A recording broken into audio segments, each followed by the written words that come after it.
امشب شبی غم است، دلم پر از علم است. امشب مبرن زی من از سینه من رو، این دردی جدایی نصیبی من شد از تنها. در گوشه‌اش تنها ماندم به تو من، هر نفسی من پر از نامی تو جانم. مردم همه در شدی، من در درد و علم. آرامی خوشبختی گریه دارد دلی من.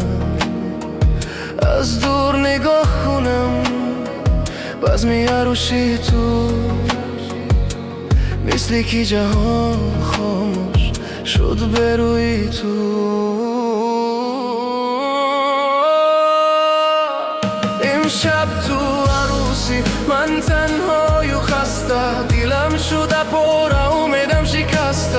ای سینه شرم مرا تنها گذاشتی، در آتش عشق دلی مرا سوزاندی. میخواهم بگویم با تو مبارک بادم و درونم پر از آه و هم فریاد شدی. کجاست وقت تو از من دوری، در قلبی من تنها غمی مجبوری. دلم شکست از عشقی نارسیده، آرزوی من همه خاموش شده. من خستم با دری درینم، ای حسینه تو بودی امیدی قرینم.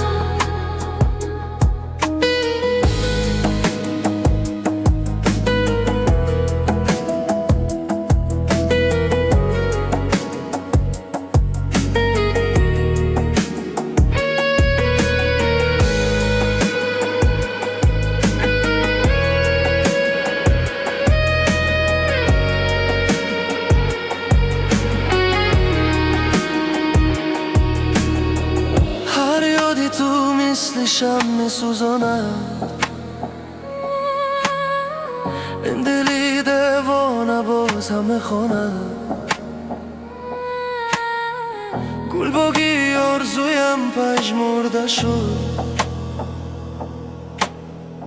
وقتی که راهی ما جدا شد. با این همه محبت رفتی از من، صدای گریه تو در تن. گفتم فراموش میکنم روز تو رو، لیکن نمیشود، تو هستی در دلم حالا.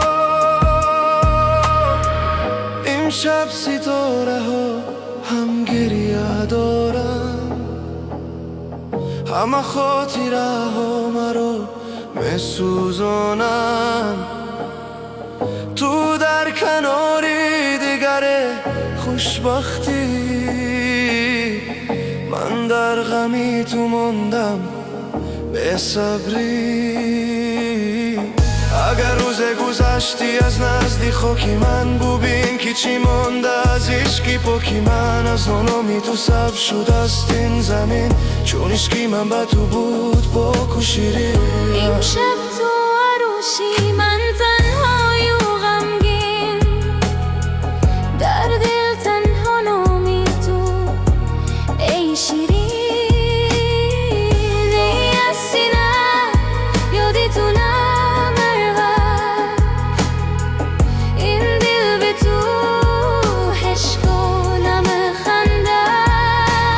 دلم شکسته ولی دوست می‌دارم، با نامی تو هر شب به دور میمانم. شاید یک روز فهمی دردی من، چقدر دوست داشتم تو رو جانانه من.